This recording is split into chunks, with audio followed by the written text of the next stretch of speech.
vamos lá. Minha dúvida, o que te levou pro Japão? Sendo que tu é Ah, daqui e, claro, teu sobrenome remete a essas origens, mas o que te então, bom, levou pra lá? primeiro que meu pai veio pra cá, né, quando eu tinha 9 anos. Primeira vez que veio aquela onda de Decassegue, então veio um monte de gente pra cá, meu pai veio, junto com minha tia, meu tio, e aí o que acontece? Já logo me despertou a vontade de conhecer, né? Quando meu pai começou a falar como é que era aqui e tal, eu já me logo, né? E era na época de Jaspion, Changeman, então eu adorava saber do Japão, né? Já denunciei minha Mas... idade aqui. Mas enfim, Ah, não dá nada, a gente e tá aí na mesma faixa de loucura aí da TV. então, aí o que acontece? Nós somos em 8 primos. 50% dos meus primos vieram para cá, só que eu fui a felizarda que não veio, né? E eu sempre, e, assim, dentro das que ficaram, eu era a que mais queria ter vindo para cá. E aí o que acontece? Tive que me conformar sem vir para cá. E aí, quando foi em 2002, meu filho não tinha nem 2 anos ainda. Eu tinha me separado e eu falei que eu queria vir para o Japão. Aí meus pais lá não queriam muito me deixar, porque eu tinha me separado, tinha trancado a faculdade. Mas meu pai falou assim: tá bom, vai, então vai. Aí eu vim pra cá, meu tio morava aqui na época, meu pai já tinha voltado. Só que aí meu tio ficou meio desesperado, porque ele achava que eu falava o japonês muito bem, só que eu não falava. Tava aprendendo hiragana katakana ali, com uma criança de nem 2 anos. E ele falou: não, é uma bucha muito grande pra eu pegar. Não, peraí, volta pro Brasil, termina de fazer sua faculdade. E aí depois, se você quiser, você volta pra cá com mais substância, né? Tipo, né? Uma coisa mais concreta, assim, né? Você mais segura na vida, né? Aí foi que eu fiquei aqui 3 semanas, voltei pro Brasil, terminei minha faculdade, foi passando os anos. E aí, em 2017, já tava com meu filho com 17 anos na época, 2018, né? Desculpa. Eu já tava com 17 anos de idade, e aí era a última oportunidade dele vir pra cá como quarta geração, né? Eu sou terceira, eu sou Sansei, e meu filho é Yonsei. E aí ele teria que vir pra cá ainda com uma burocracia um pouco mais fácil, né? Digamos assim. E aí eu perguntei pra ele se ele topava, aí ele topou, aí foi por isso que a gente veio, mas com uma experiência mesmo, porque a gente já sabia que o Japão não era mais o mesmo, né, que depois da crise né, do tsunami que teve aqui, entrou numa crise que, assim, não saiu mais, não tem como falar que desde 2011 a pessoa conseguiu ainda guardar dinheiro para mandar pro Brasil. Quem faz isso é quem se sacrifica muito aqui. Mas o brasileiro, como aprendeu a viver bem, o brasileiro aprende a viver bem muito fácil, digamos assim. Então o brasileiro gostou de ter casa, de ter carro. Então hoje em dia não dá mais pra você ter tudo isso e ainda guardar um montante para ficar mandando pro Brasil. Não tem como. Só se a família inteira trabalha, só se tem alguns sacrifícios, né? Então eu vim para cá mais pela experiência mesmo, né? E é isso que me fez vir mesmo, pela experiência e por essa ter essa vontade de morar, viver aqui desde quando era criança, né? Mais ou menos é isso. Que doideira. E, bom, eu já te falei isso, né? É um lugar que eu quero muito conhecer. Espero que dê certo em Sim. algum momento. E eu espero que quando eu for pisar em solo japonês, que não dê a catástrofe aí, né? Ah, exatamente, porque é aquela coisa, não é ser, né? Vai acontecer esse mega terremoto aí que tá todo mundo. Eles já estão fazendo vários estudos, eles estão fazendo já é, alguns até cálculos para saber qual seria o máximo de pessoas que poderiam ser atingidas fatalmente. Eles já têm esse número mais ou menos, né? E por isso que eles sempre têm aqui, todo mundo aqui é recomendado a fazer a malinha de emergência. Qualquer coisa, você já pega as escolas, elas são geralmente o ponto de encontro, né? Onde eles têm já uma estrutura, já pensando nisso, todas as escolas aqui, é onde tem, quando tem algum desastre, a galera toda vai para as escolas, né? Porque é ali que, aí já tem uma série de precauções O já lugar já está e, preparado para receber as pessoas numa emergência exatamente, dessas. Tá, agora uma exatamente. dúvida. Mesmo com isso sendo iminente e que pode acontecer a qualquer momento, ainda assim, tu não teve receio nenhum de levar, no caso, o que é a tua família hoje, tu e teus filhos, pra ir.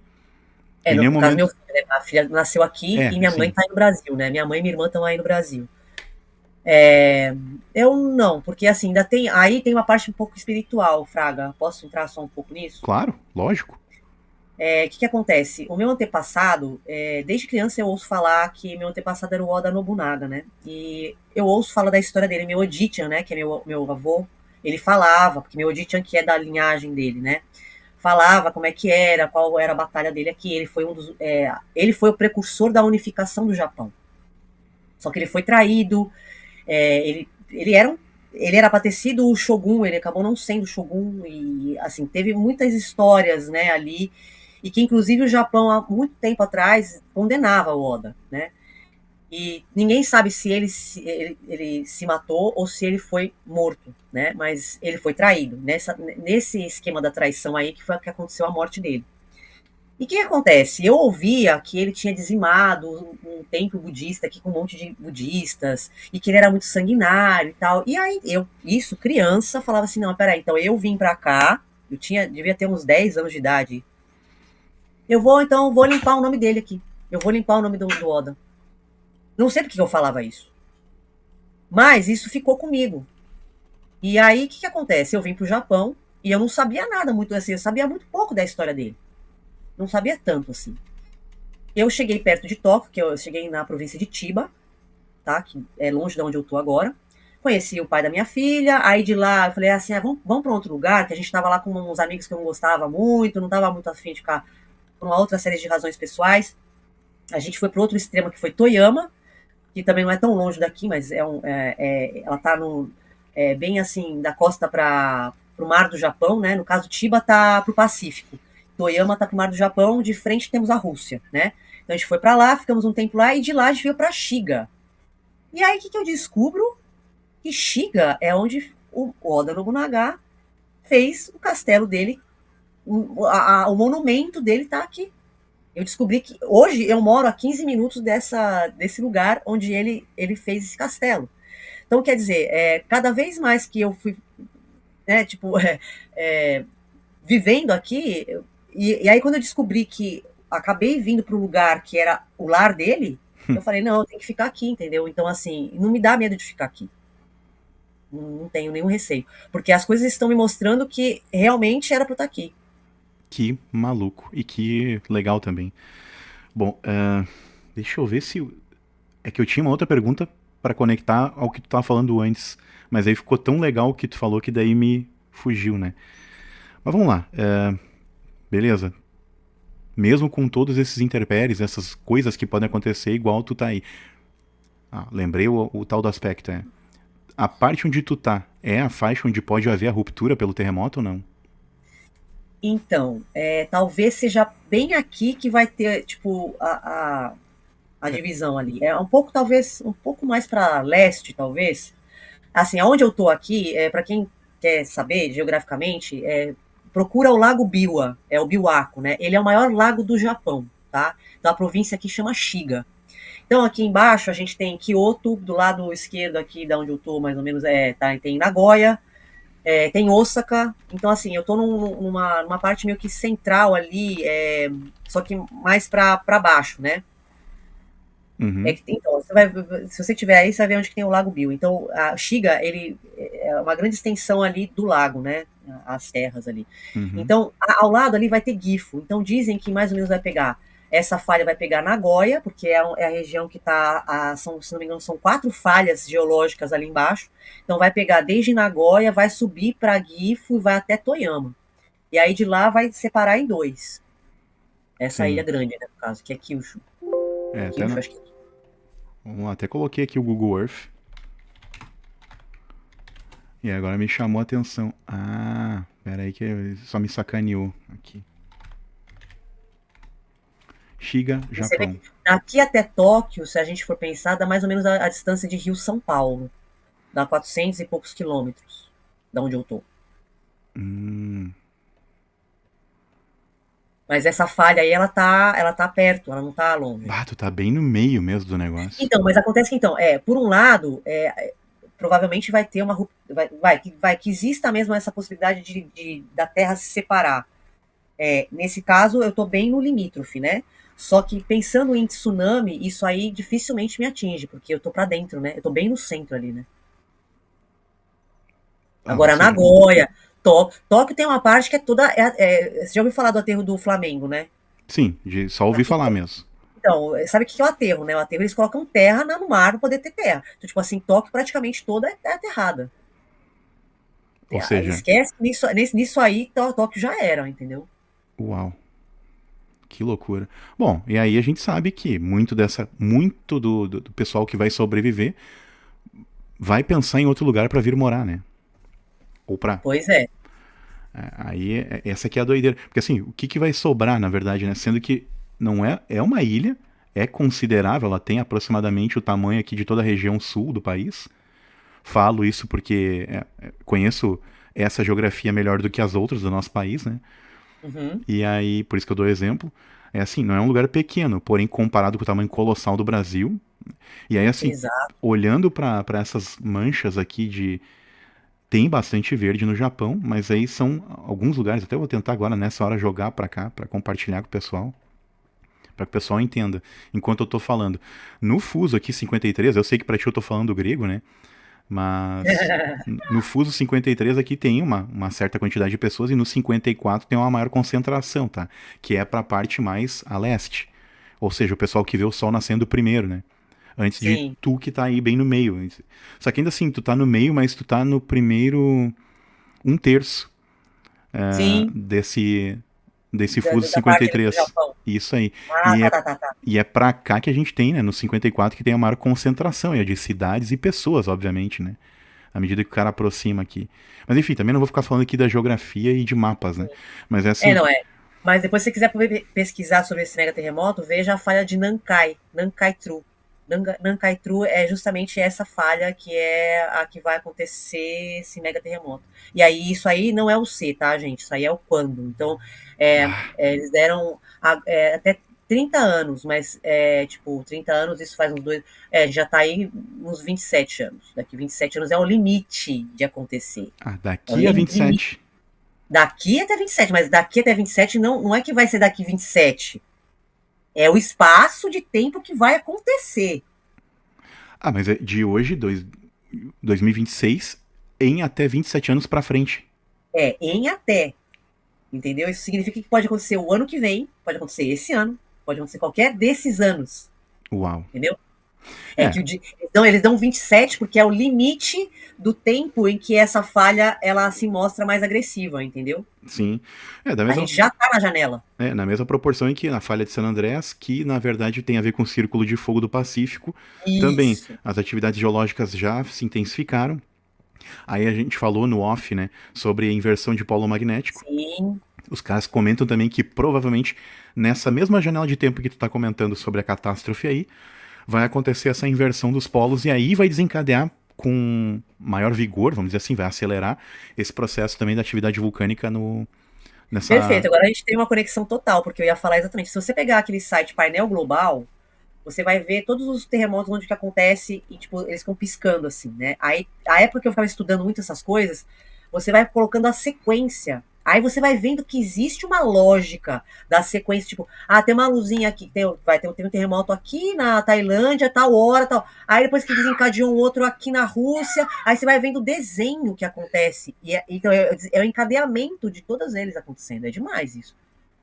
É uma lógica mesmo, sabe? Eu não quero bancar o profeta do apocalipse, porque na verdade para mim esse é o apocalipse, o que vai acontecer depois é uma melhora, porém tu falou aí de apocalipse zumbi pós, então sei lá, ou junto, né?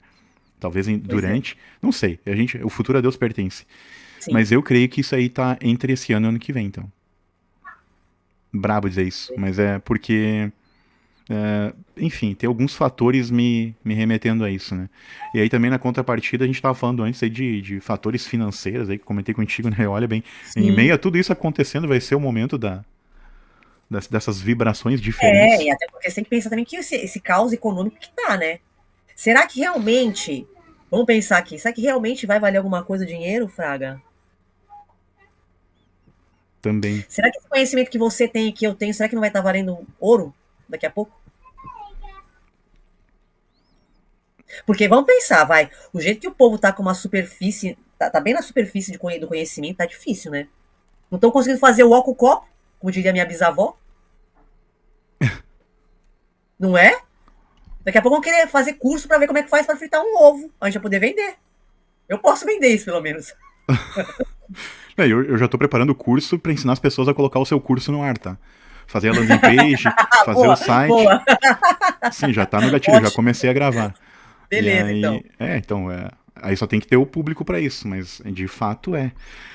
É, cara, então na verdade, assim, e uma coisa muito louca, né? Eu falei isso já pra algumas pessoas, eu também tenho certeza que uma das maneiras com que eu vou, querendo ou não, ascender financeiramente é falando com pessoas. E não pelo dinheiro. É porque vai haver uma necessidade dessa demanda. Sim. Existem estatísticas também dizendo que por causa da própria internet, né, as pessoas elas estão tendo menos interações, então elas estão tendo esses distúrbios, e então isso vai ser o ápice que elas vão precisar realmente ver que não é com a inteligência artificial que elas vão ter que conversar, é que nem a gente está fazendo agora, no mínimo, virtualmente, né? Para voltar à sanidade mental, né? Agora, olha que absurdo isso, né? Quando que a gente sonharia que tu aí, do outro lado do planeta, literalmente, no hemisfério norte, nós íamos falar em simultâneo, com essas 12 horas de diferença, Pois é. nos vendo e falando com alguém como se a pessoa estivesse aqui, uma diante da outra, né? É Pois é. muito louco Eu isso, vou cara. falar para vocês, meu pai, quando estava aqui, era uma vez por mês. Ele pegava uma fila enorme, ele conta, né, que era uma fila enorme, porque o pessoal, né, todos os decassegues, né, brasileiros e tal, que estavam aqui, tinham que ficar na fila ali do orelhão, de cartão, que você comprava ali para falar o quê? Meia hora, 40 minutos, uma vez por mês. Ou às vezes nem isso, né? Não dava a duração da ligação. Então, Tu ficava 40 na fila e 5 pra falar. então. Ah, que Então, assim, é doideira. demais, né? É demais. E eu acredito que nós também somos privilegiados, Fraga, porque nós vivemos essa transição do analógico para o digital. A gente dá muito valor para muitas coisas que o pessoal que viveu, que está nascendo agora, se a gente não falar para eles realmente, que nem a minha filha, ela tem que ter consciência do que é o analógico, porque assim, essa evolução foi magnífica, né? É, o próprio Chico Xavier no Pinga Fogo falou, né, que um dia, aliás, não sei se foi lá, mas ele falou pro Geraldo Lemos Neto em algum momento, que um dia a espiritualidade num todo, ela seria divulgada multimídia. E não existia essa palavra em 78, 82. O multimídia veio, pô, fim dos anos 90 ou início dos anos 2000. E o cara já falava lá sobre isso. Olha que absurdo. Inclusive, aí vamos voltar, até é interessante que a gente volta lá pro começo, né? Que ele já falava também a respeito dos nossos amigos de outras esferas, né? Ele foi o primeiro Imagina cara. falar isso em 1970 e pouco, meu Deus do céu. 71, cara, isso foi muito louco. Porque ele foi o primeiro cara considerado um religioso, em teoria, porque ele sempre pregou Jesus Cristo, né, como seu salvador, o nosso Senhor Jesus Cristo, enfim. Todos os adjetivos que ele merece, que a gente deveria realmente ressaltar. Mas ele foi o primeiro cara que falou abertamente sobre vida fora da Terra. Mas também em Exatamente. 71 ele falou de algo que aconteceu acho que em 2015 ou 2017. Os testes, os primeiros corações de plástico. Aí não precisaria esperar um dos nossos irmãos partir para pegar o coração. Não necessitaria o transplante. Várias coisas que aconteceram pós a partida dele se cumpriram, algumas com uma precisão assim absurda. Ele tem. Quem é que foi que estudou ele? Não sei se não foi a Pentágono, sei lá qual a entidade aí, qual, enfim. Ah, é? Isso eu não Que tava sabendo, estudou, não. ele tem 90, não me lembro se é 94, 97% de acerto em tudo que ele previu. E algumas coisas ele não acertou a data, mas igual aconteceram. Não na data falada, mas ou antes ou depois. Então, mas acontece que aí, então, a gente entra numa outra questão, que o tempo, a gente não tá no tempo certo, né? A gente tá no tempo, é isso aí que faz a gente ficar na Matrix, né? Porque a gente tem uma inversão do valor do tempo, né? Nosso tempo não é o tempo que a gente acha que tá É, vivendo, é outro tempo, é outra contagem. A gente vai ter que ir lá pros maias, né? Enfim, aí é outra é, conversa. sim, sim, sim. Atlantis, também Atlântida, acho que é. Povo Atlantis e Atlântida. É, isso também, se dá papo, rende É, pra outro encontro aí. Mas aí ele falou também dessa questão. Ah, e outra, o que que eu penso daí? Talvez os outros percentuais que ele não acertou, talvez ainda vão se cumprir, porque se ele errou a data, não ele, mas o então, próprio povo, a própria enfim, o- a humanidade atrasou o processo. sim. É, meu, eu acho que assim, a gente tem papo pra trocentas mil horas, o detalhe é, Tem. aí é 1 hora da manhã, aqui é uma É. hora da A tarde. minha filha tá lá ainda já, tá ainda em polvorosa ali. Até desculpa, né? Ela tá ali Não, não, brincando, de ouvindo boas. as, Mas eu as acho que músicas. cabe outro papo em outro momento, obviamente, pra gente continuar. Aí é óbvio que de lá a gente vai pegar isso, jogar no liquidificador e bater outros assuntos, né? Ótimo. Adoro essas coisas. Eu também. Mas enfim, tu tem alguma coisa que tu queira me perguntar que não. Ou se foi? Também vou te colocar em saia justa agora no Não, final. não, eu vou te perguntar o seguinte. Na realidade, eu quero saber de você. qual que é o teu foco real do seu canal? Eu, Já pensou o seu foco? Qual que é o seu na real, objetivo? quando eu comecei, eu pensei que falando de 3 assuntos, em vídeos diferentes, né, que daria bom. No fim, assim, ninguém tá interessado na parte terapêutica. Ninguém tá. E aí também acho que é porque eu falo abertamente que eu não tenho uma formação específica do assunto. Então, muito boa pergunta. Muito boa pra mim, pra encerramento. E aí eu vi assim, cara, as pessoas, como tu falou, elas estão mais interessadas em coisas superficiais, como, sei lá, a pauta da maquiagem da fulana. Que nem agora deu até a polêmica aí da não sei o que Beauty, aí, o nome da menina eu não vou lembrar. Ah, eu nem vi, sabe? Eu vi, mas não entrei pra saber o que que era. É, um lance que ela. Alguém que era uma candidata, uma aspirante a comprar o curso e a mentoria dela, estava em uma palestra dela e ela fez a pergunta capciosa de o que, que vocês têm de diferencial, porque para mim ainda não deu o brilho. Só que, claro, ela falou de um jeito um pouco mais diplomático do que eu, né? E a mulher expulsou ela de lá. Bom, beleza. Enfim, aí tá dando uma polêmica, ela perdeu um monte de seguidores e aí por aí vai. Mas as pessoas elas estão interessadas mais nessas coisas superficiais do que conteúdo que a Sim. gente considera que tem algum tipo de profundidade. Né? Mas enfim.